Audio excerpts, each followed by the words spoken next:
பாஜக பூச்சாண்டி காட்டியே 4 ஆண்டுகளாக தமிழகத்தை வஞ்சித்த ஸ்டாலின் இன்னும் எத்தனை நாட்கள்தான் தமிழக மக்களை ஏமாற்ற முடியும் என அதிமுக பொதுச் செயலாளர் எடப்பாடி கே பழனிசாமி கேள்வி எழுப்பியுள்ளார்.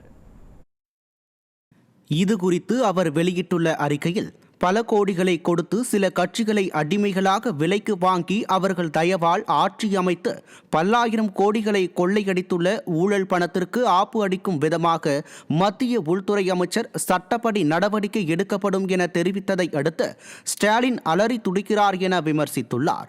மேலும் பாஜக புகுந்துவிடும் என பூச்சாண்டி காட்டியே 4 ஆண்டுகளாக தமிழ்நாட்டில் திறனற்ற ஆட்சியை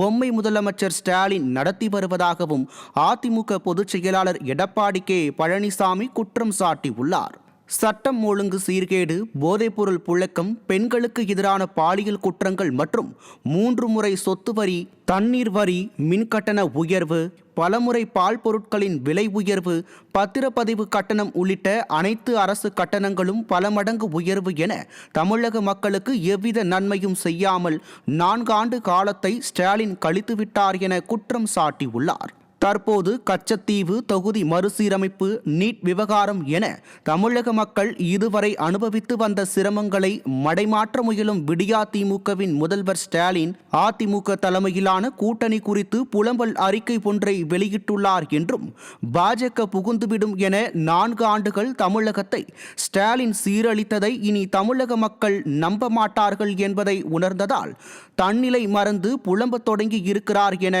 அதிமுக பொதுச் செயலாளர் விமர்சித்துள்ளார். மத்திய அமலாக்கத்துறையின் சோதனைகளுக்குள்ளான அமைச்சர்களை கொண்டு ஆட்சி புரியும் ஸ்டாலின் 2 ரெய்டுகளுக்கு பயந்து அதிமுகவை அடகு வைத்தவர்கள் என பொத்தாம் பொதுவாக புழுதிவாரி தூற்றுகிறார் எனவும்,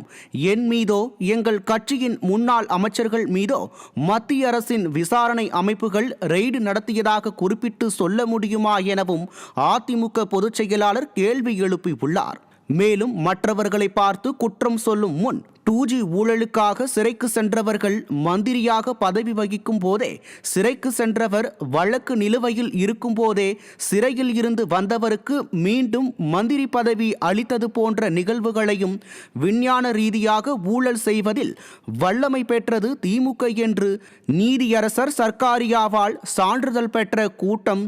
வீராணாம் திட்ட ஊழல், பூச்சி மருந்து ஊழல் போன்ற ஜகஜால ஊழல் என சர்க்காரியா கமிஷன் பட்டியலிட்டதை தமிழக மக்கள் மறந்துவிட முடியுமா எனவும் அதிமுக பொதுச் செயலாளர் கேள்வி எழுப்பியுள்ளார். அன்றைய பிரதமர் இந்திரா காந்தியின் காலில் நெடுஞ்சாண்டையாக விழுந்து சிபிஐ வழக்கில் இருந்து தப்பித்ததையும், 2011 சட்டமன்ற தேர்தலின் போது திமுகவின் அறிவாலய அலுவலக கீழ்த்தளத்தில் பேச்சுவார்த்தை நடத்தி கொண்டே மேல்தளத்தில் உள்ள கலைஞர் டிவி அலுவலகத்தில்